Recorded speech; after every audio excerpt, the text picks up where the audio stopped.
Bonjour. Je suis Grace Huang de IPU. So that's pretty much my French. It's unfortunate I cannot understand Mr. Prime Minister better, but I'm pretty sure he said all the good things about China. So coming from Beijing, I want to give you guys a very quick snapshot of what's happening on the programmatic ad technology space in China and how it is different from the rest of the world. So because we are running a little bit behind the schedule, so I'm going to be really quick so that we can get into the Q&A later on. So the first thing first, I think it's really exciting time to reach Chinese audience like never before. I started my career at P&G, Procter & Gamble in China, and my boss happened to be a French guy, and we were always discussing that how wonderful things are outside China, but they cannot really get access to China because of the registration and the complication of marketing, and it's very difficult to get talents. But right now, with the programmatic, I would assume everybody understands what's programmatic. If you know, you can shout it out. But with the ad technology, seriously, I think all the foreign brands can reach Chinese audience and therefore the huge market like never before. But there are caveats, there are differences. So very quick introduction about company. We are the largest demand-side technology in China. We have 60% of the market share among the big brands. So we are like Google, Appnesis on the demand side in China. And we do both mobile and PC.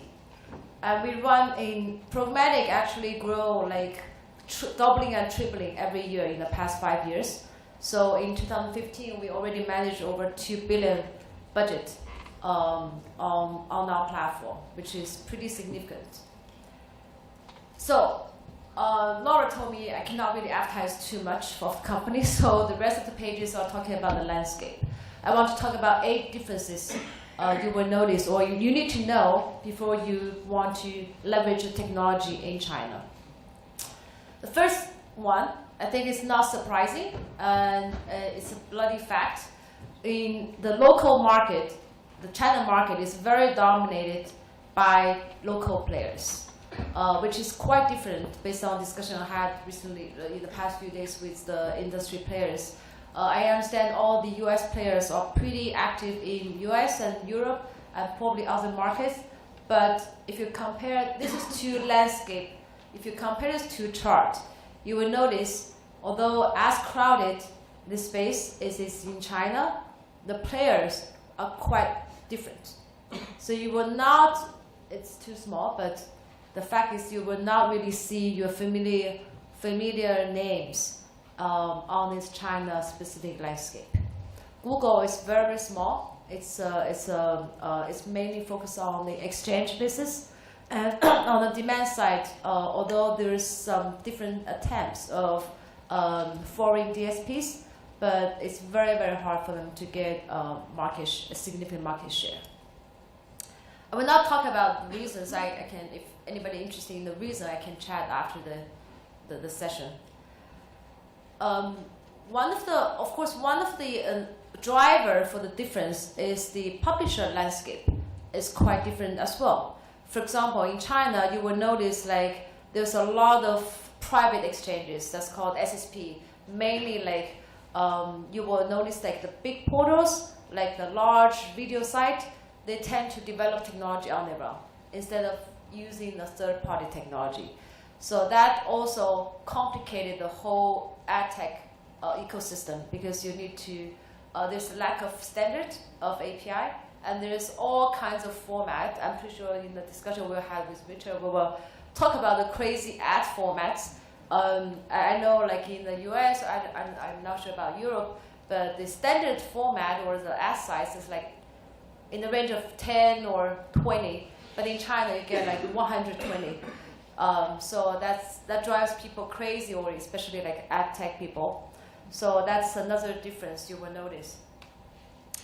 And also the third one is a very interesting observation as well, because most of the local players, like us, we tend to offer a much wider range of solutions instead of limiting ourselves on very specific technology. For example, Cretio, I don't know, anybody has heard of Cretio? Okay, good. It's a French company. It's a very successful French company acting in ad tech space. For example, Cretio can be very, very successful just by being focused on retargeting technology itself. But in China, for example, my company started by doing retargeting, but we quickly realized it's really hard to be focusing on one technology and get big, because we are talking about China market, and it's relatively smaller compared to the whole international market. So you got to offer much wider range of products. At the same time, the advertiser and agencies, in general, comparatively speaking, are not as sophisticated as I would say the counterparts in Western world. So just by managing the crazy landscape, just I counted, like if you want to do a programmatic ad in US, you need to deal with like 6 to 8 vendors. That's pretty crazy already, right? But imagine like in China, you have a marketer who has barely like little knowledge about programmatic. Just by handling 1 or 2, it's already a very handful work. So you have to, for the benefit of the marketer, to be more comprehensive and simple. I think that's really the way we see the world will change as well. We don't see the ad tech landscape will be as fragmented as it used to be. I think consolidation and presenting a simple solution to advertiser will be the way to go. So I think that's really already happening in China. For us, about the mobile and video, it's surprising how fast China market is catching up. I started company in 2008, and I was like an evangelist and talking to everybody about how important technology and data is for digital advertising, but it was not understood by the market until 2012. So you can see the market is actually behind. However, in the past few years, the market catches up very, very quickly. So we see, for example, like in the US, I'm pretty sure in Europe as well, the video ad is growing very, very fast.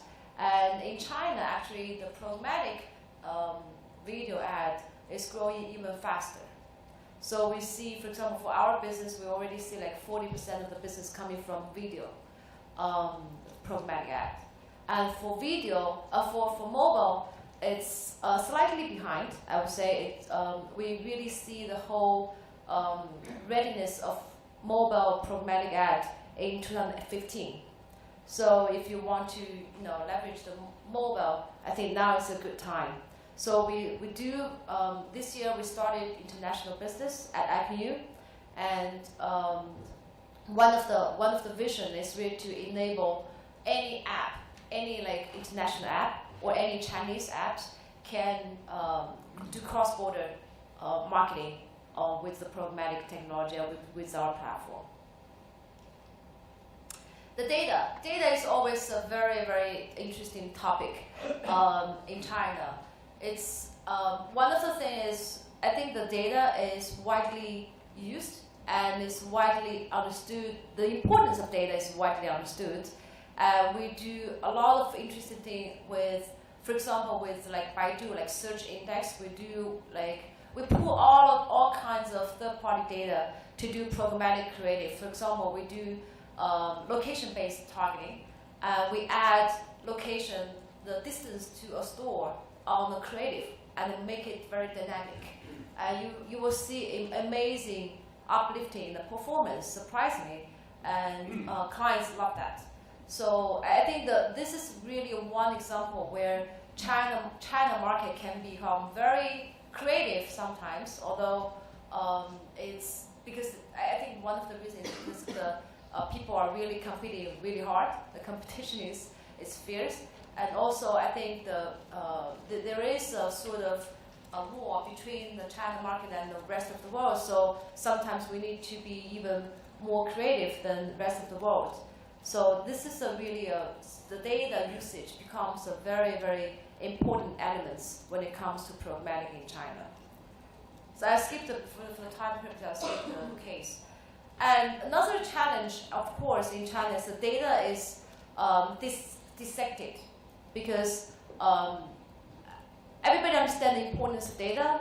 The flip side of that is everybody is very protective of their data. So BAT, like Baidu, Tencent, Ali, they all have their own data assets, but they're very, very worried, or they're very reluctant to share with any third-party companies. So one of the interesting things happening right now is there is a big group of data providers other than BAT start to emerge. For example, like ISP. I know in Europe the data using data from ISP is very strictly prohibited. But in China, all like China Mobile, China Telecom, they're trying to sort of getting themselves involved in this whole fascinating ad tech or data-driven space. So they started to explore different ways to use the data in a very privacy-sensitive manner. So, for example, we are working. Last year we got investment from China Mobile, so we become sort of financially related to China Mobile. So we are actually in the effort. We're making effort to help them to use the algorithm and use the big data technology to distill values of the data from the existing ISP. And mobile, the whole conference is about going mobile, so I will talk about mobile a little bit more. On mobile, I think one of the challenge for mobile advertising in China is the inventory is quite, I would say, it's not so disciplined. That's probably the right way to put it. But there is the beauty of a mobile is number one, it gives more data. Number two, it gives really a very personalized opportunity to communicate with consumers. So, for example, we're doing a lot of interesting things on mobile, like deep linking, which is a technology to help the e-commerce to drive traffic to the product-specific page on mobile, so that to increase the conversion rate. So, if anybody here is the e-commerce platform in Europe, if you want to tap into China market, I think that will be a very neat technology to use. And also we do a lot of crazy ad, and and also the video on mobile. I was talking to another counterpart, the CEO of another company in Europe yesterday, and he was amazed at how mobile video is growing in China, because as we understand, it's not really that the growth in other markets is not as fast even.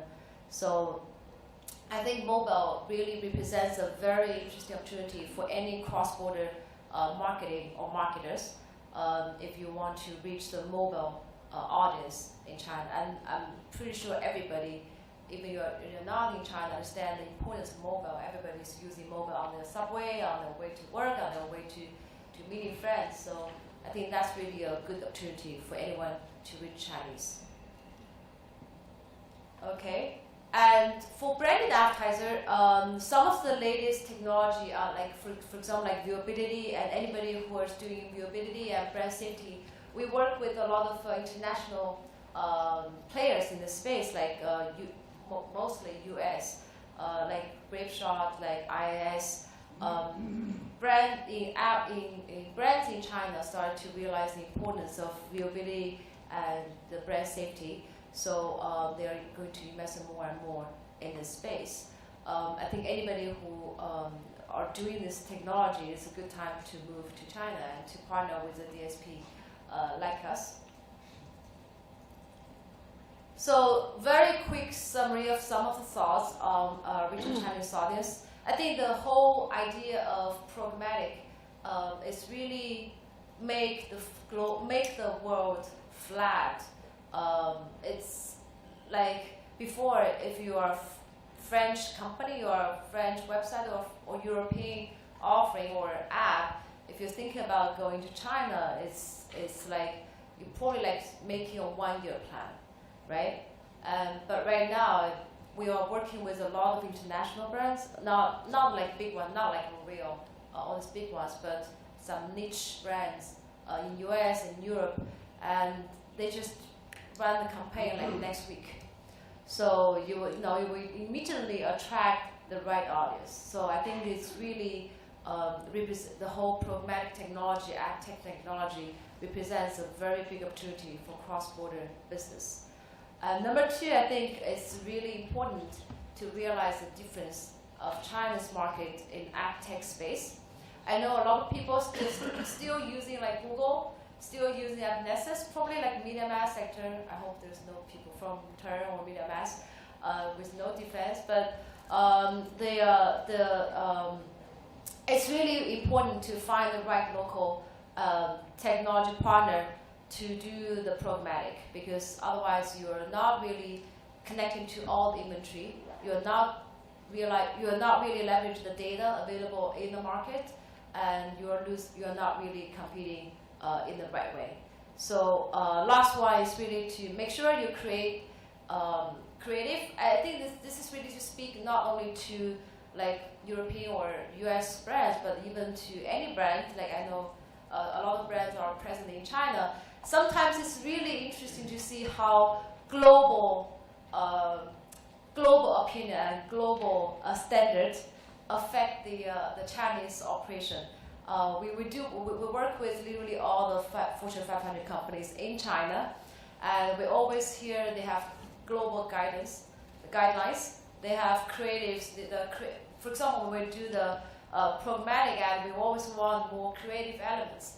But the feedback we always hear from the local marketing team is this. This is the global creative. We cannot do anything. We cannot even change the basic element. So if anybody is decision making in your global marketing effort, I would really suggest that you will take a closer look at the customized creative elements in China with all the technology ready. I think that's really the right way to do it. With that, I will finish my speech, and I will join Richard for a quick Q&A. Thank you very much.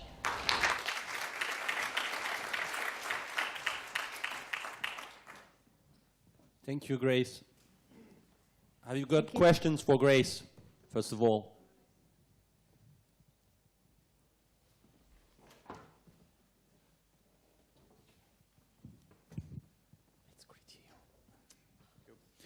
Hello, Grace. Actually, I'm from Crideo. And I was wondering, with so many competitors in China on the programmatic and the RTB market, if you see any chance that we will move from the 100 millisecond latency for the big request to a slower boundary, or if this limit will be turned off and the first to answer will be the one who can win the request. You're talking about the technically. Yeah, technically, when you answer the bid request, you have to answer in between 80 to 100 milliseconds. And I'm wondering if at some point we will have so many competitors that they will only wait the 5 to 10 first answers to let you bid on that request. Yeah, I'm pretty sure latency will be a very big challenge for programmatic. I don't see any points of having a very fragmented demand-side technology, frankly, because that's really a waste of bandwidth resource, and it really creates additional cost to advertisers if you think about it, right? So I think the latency will be a very important barrier for any additional players in the market. So if you are local, if you are foreign entrant, I think that's definitely one of the first issue you need to solve. But Criteo is doing pretty well in China. I think Criteo is definitely one of the few players, foreign players that have success in China. Yeah. Another question? No? So I've got one. It's not Okay. surprising. I've got one. Sure. If we look at the US market, for example, programmatic is around 72% of the market at the moment, and the mobile forecast is about 80% of the market. Do you think the China market is going to this?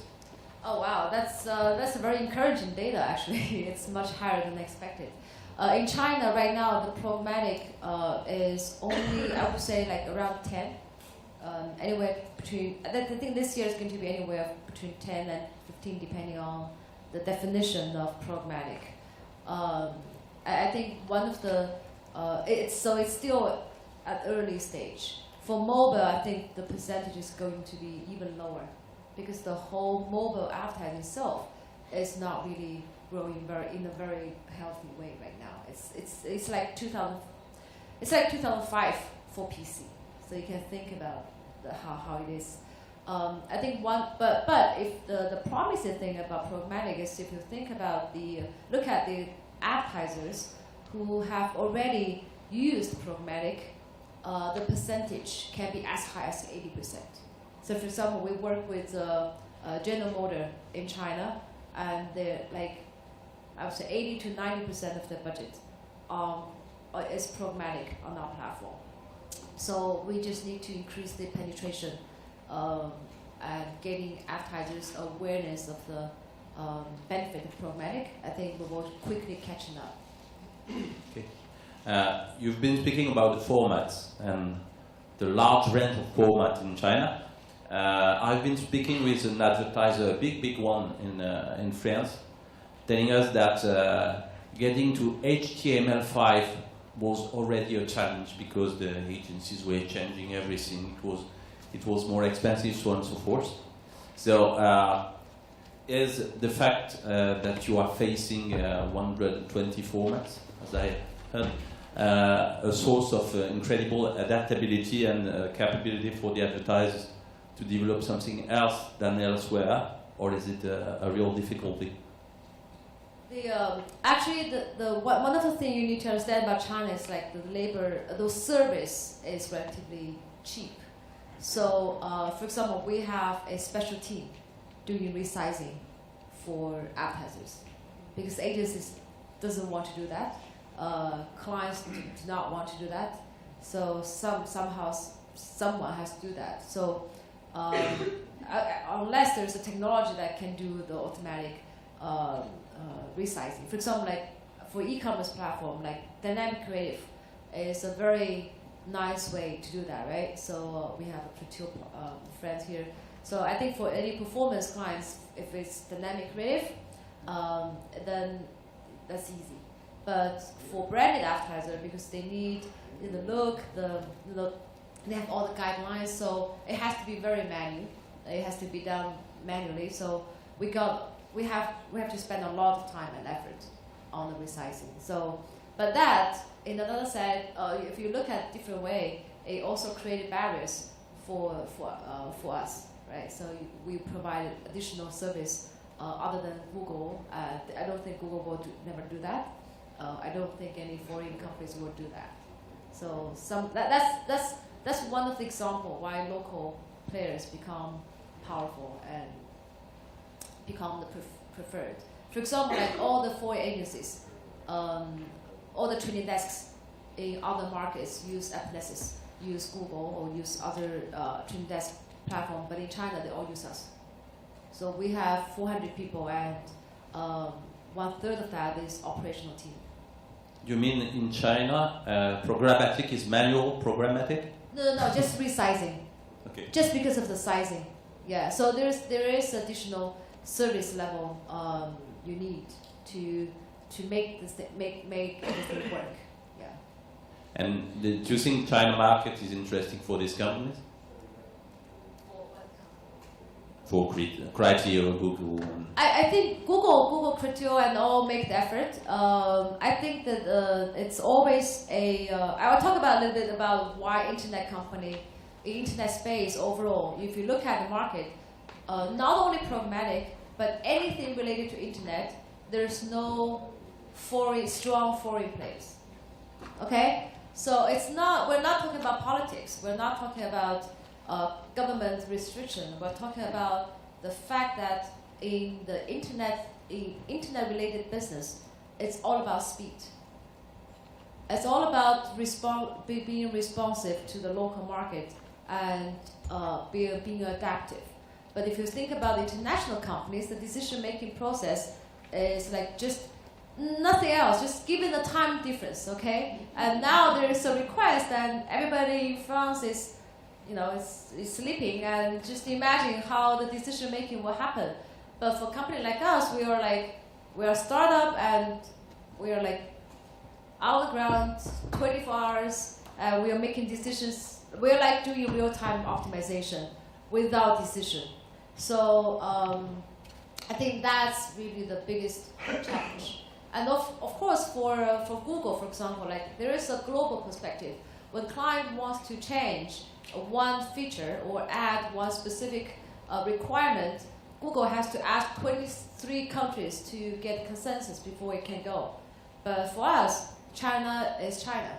So if a client wants to do additional feature or upgrading, we make the new version every other week.